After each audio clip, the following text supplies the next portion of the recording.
Bismillahirrahmanirrahim. Assalamualaikum warahmatullahi wabarakatuh. Ahlan wa sahlan bikum wa marhaban. Selamat datang dan selamat bergabung dengan Metode Sahla. Dan perkenankan sebelum kita berinteraksi lebih jauh dengan Metode Sahla, perkenankan kami untuk menjelaskan sedikit selayang pandang tentang Metode Sahla. Insya Allah Metode Sahla ini dirancang sebagai sebuah cara baru yang insya Allah mudah dan praktis dalam mempelajari ilmu nahwu atau ilmu gramatikal bahasa Arab dengan tujuan untuk membaca kitab turas. Apa yang dimaksud dengan Metode Sahla ini? Mari kita perhatikan slide berikut ini. Metode Sahla adalah sebuah metode atau sistem belajar ilmu nahwu atau tata bahasa Arab untuk membaca kitab turas atau kitab kuning dengan mudah dan cepat. Yang berikutnya, metode Sahla sesuai dengan namanya, yaitu Sahla yang artinya mudah. Insya Allah berusaha menghadirkan bahasa Arab dengan mudah. Metode Sahla adalah terlahir dari sebuah proses dan pengalaman panjang penyusunnya dalam belajar mengajar bahasa Arab, yaitu sejak tahun 1994, diawali sejak kami lulus sekolah menengah atas negeri. Kemudian kami dengan semangat yang kuat untuk bisa menguasai bahasa Arab dan mempelajari bahasa Arab, akhirnya kami melanjutkan studi ke Pusat Studi Islam Ma'had Al-Manar.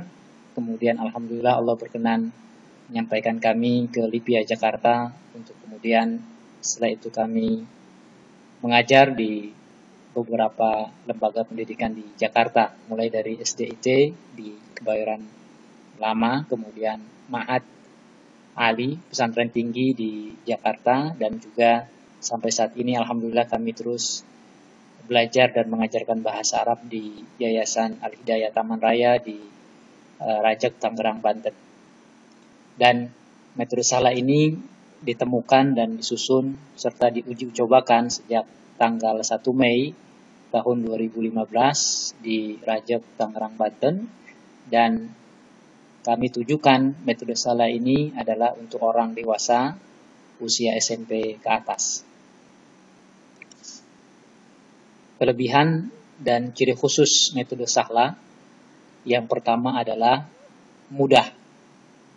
Karena metode Sahla berusaha mengajarkan rumus-rumus tata bahasa Arab atau rumus-rumus ilmu nahwu dengan pendekatan otak kanan, yaitu dengan menggunakan rumus-rumus yang mudah dihafal dan diingat, sehingga siswa tidak akan lupa selamanya meskipun sudah lanjut usia.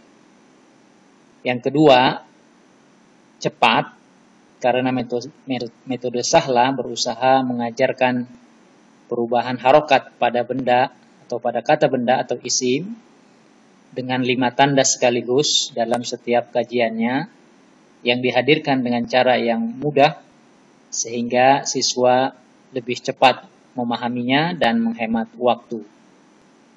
Yang ketiga adalah tuntas, karena metode Sahla mengajarkan perubahan harokat secara menyeluruh pada semua bentuk perubahan harokat kata benda dan kata kerja, sehingga membentuk pemahaman yang menyeluruh dan tuntas. Yang keempat adalah praktis, karena metode Sahla selalu menghadirkan rumus dan contoh yang simpel dan mudah diingat dalam tabel-tabel yang singkat dan dalam bentuk slide-slide PowerPoint. Yang kelima adalah modern, karena metode Sahla disertai dengan video tutorial dalam bentuk audio visual dan tentang tata cara belajar dan mengajarkannya, sehingga insya Allah siswa dapat mempelajarinya secara mandiri. Yang keenam adalah bertahap, karena metode Sahla berusaha terlebih dahulu menghadirkan materi-materi yang sering muncul dalam kitab kuning atau dalam kitab turas, untuk kemudian kita hadirkan yang jarang muncul, dan kami awali dari yang paling urgen, yang paling penting terlebih dahulu, untuk kemudian materi-materi yang jarang muncul dan agak kurang penting dalam metode Sahla ini. Yang ketujuh adalah jelas tujuannya, yaitu berusaha menghantarkan siswa mampu membaca dan memahami kitab kuning atau kitab turos, insya Allah dengan cepat, karena didukung dengan kitab kuning metode Sahla. Kemudian berikutnya tentang jenjang metode Sahla. Metode Sahla terbagi menjadi 4 level dengan rincian sebagai berikut. Yang pertama adalah level 1, yaitu mengkhususkan tentang pembahasan isim atau kata benda dan pola perubahan harokatnya, atau sering disebut dengan i'rab isim, dan juga menghadirkan materi-materi yang insya Allah 75% sering muncul dalam kitab kuning atau kitab turos, sehingga diharapkan dengan selesainya materi pembelajaran level 1, siswa insya Allah dengan izin Allah diharapkan sudah 75% bisa membaca dan memahami kitab kuning. Level 2 adalah pembahasan fi'il atau kata kerja dan pola perubahan harokatnya atau i'rab fi'il. Level 3 adalah pembahasan menyeluruh tentang pola perubahan isim atau i'rab isim, baik isim yang berhukum majrur, kemudian marfu dan mansub, semuanya akan dikaji dan dibahas pada level 3 secara menyeluruh dan insya Allah tuntas. Kemudian level 4 adalah pendalaman fi'il atau kata kerja dan materi-materi yang di luar kaidah umum. Kemudian insya Allah metode Sahla ini dilengkapi dengan kitab kuning metode Sahla sebagai sarana latihan dan belajar siswa secara intensif dan mandiri.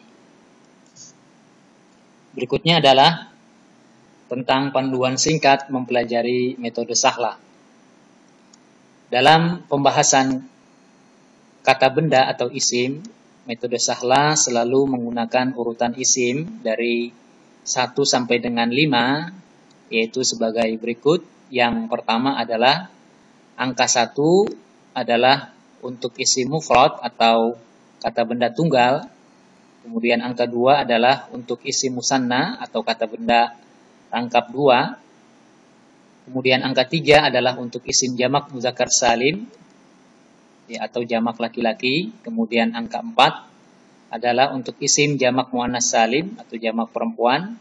Kemudian angka 5 adalah untuk jamak taksir atau jamak yang tidak beraturan. Kemudian masing-masing urutan isim tersebut disertai dengan tanda i'rabnya atau harokatnya secara berurutan.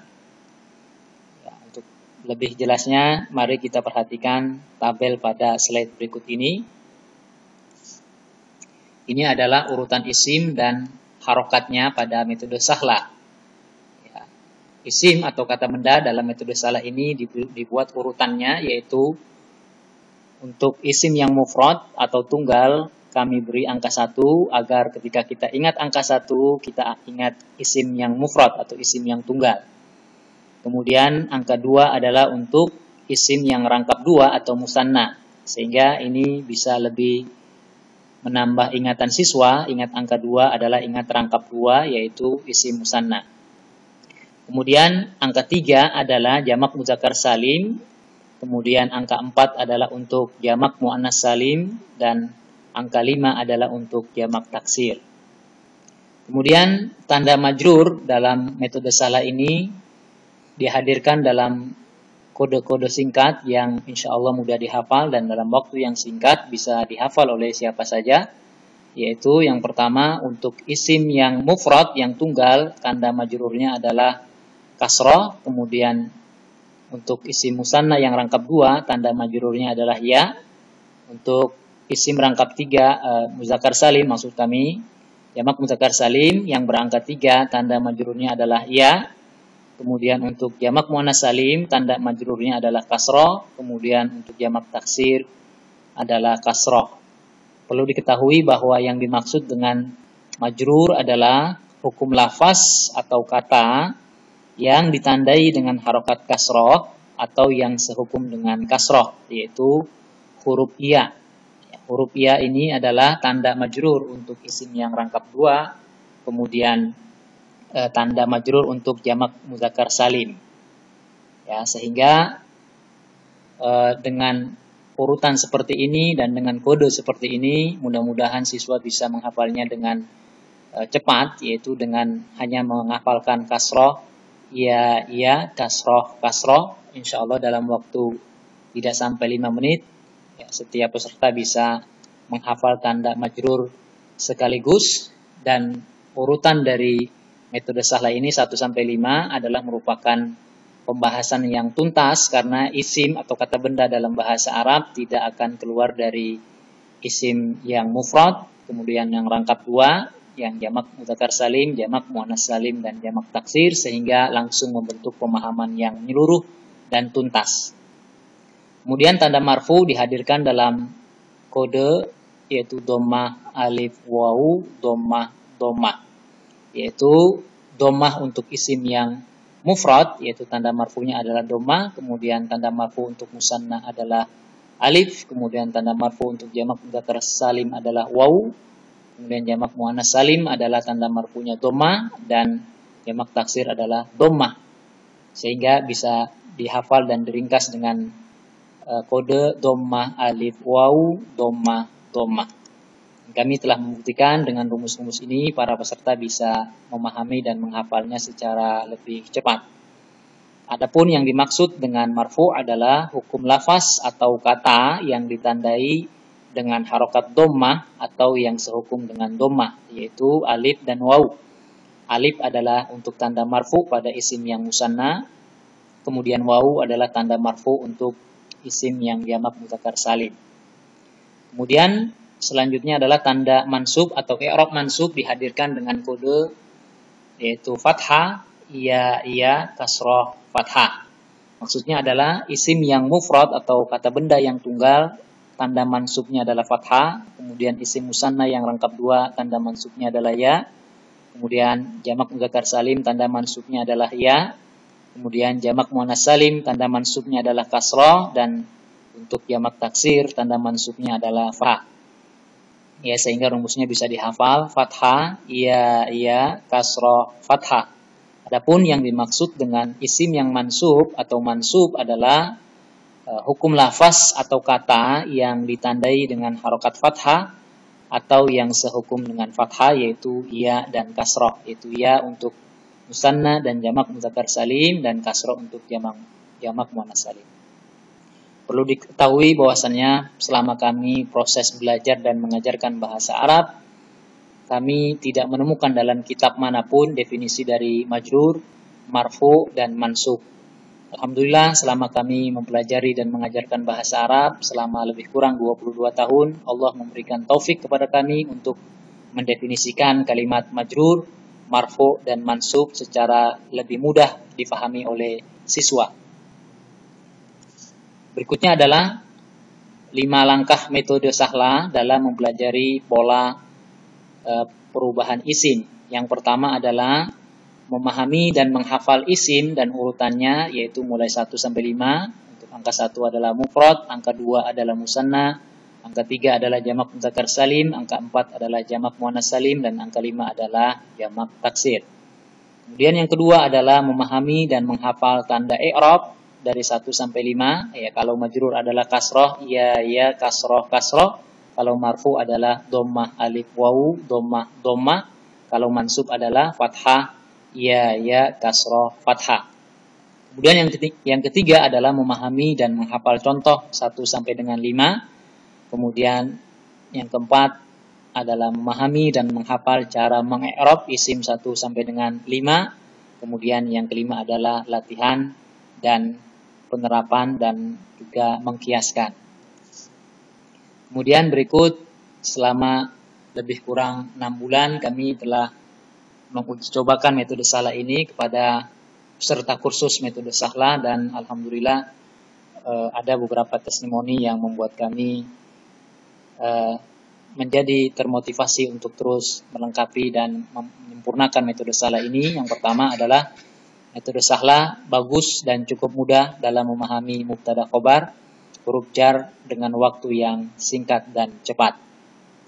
Berikutnya adalah metode sahla, pembelajarannya mudah, kemudian cepat menghafal, ringkas dan tidak bertele-tele, tidak bikin ngantuk, padahal saya biasa tidur jam 9 malam. Berikutnya adalah testimoni peserta kursus bahasa Arab intensif malam. Alhamdulillah mudah dan gampang dihafal. Yang berikutnya, yang keempat, mudah difahami dan masuk dalam kerangka berpikir dan daya tangkap yang minim sekalipun karena usia.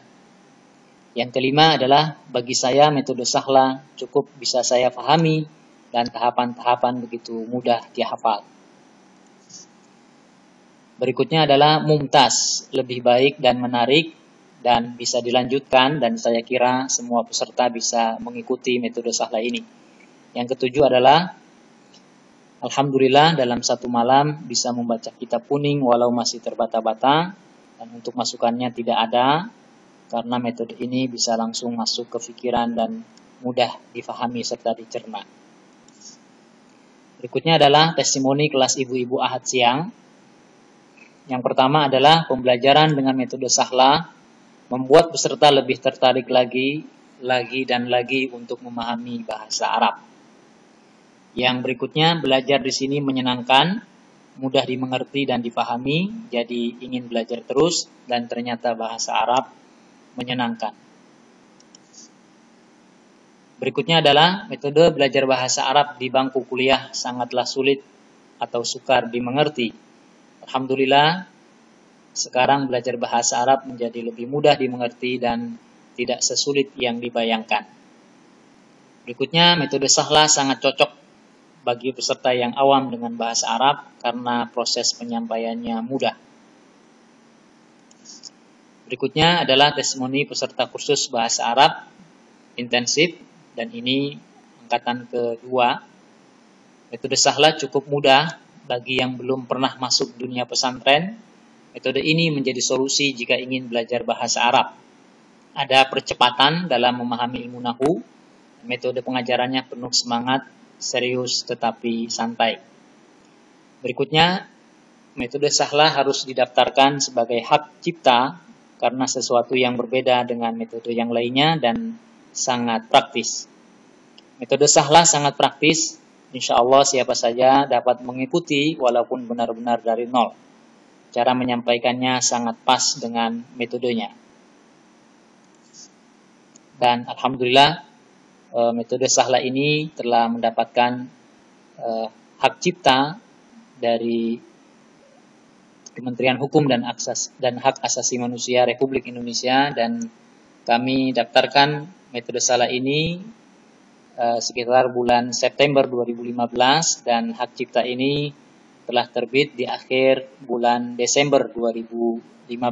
Sehingga insya Allah dengan hak cipta ini dan dengan nomor pencatatan 075341 ini, mudah-mudahan setiap kita bisa saling bahu-membahu untuk mensosialisasikan metode sahla ini. Mudah-mudahan umat Islam seluruh Indonesia khususnya bisa merasakan dan bisa mempelajari bahasa Arab dengan mudah, dan dengan demikian umat Islam menjadi lebih cepat memahami Al-Quran dan sumber ilmu pengetahuan Islam yang ditinggalkan oleh para ulama kita. Demikian selayang pandang dari kami, dan kami ucapkan selamat mempelajari bahasa Arab, insya Allah dengan kesungguhan kita dan taufik dari Allah Subhanahu wa Ta'ala, kita akan sukses mempelajari bahasa Arab. Salam sukses dari kami tim penyusun, dan kami mewakili tim penyusun dan juga para peserta khusus bahasa Arab metode sahla. Kami ucapkan ahlan wa sahlan bikum, dan kami mengajak bergabung kepada kaum muslimin dan muslimat untuk mempelajari metode sahla ini. Demikian apa yang dapat kami sampaikan, dan kami ucapkan ma'assalamah wa ila liqa wa fi amanillahi, insyaallah naltaqi fi liqa al-akhir insyaallah. Syukran lakum. Assalamualaikum warahmatullahi wabarakatuh.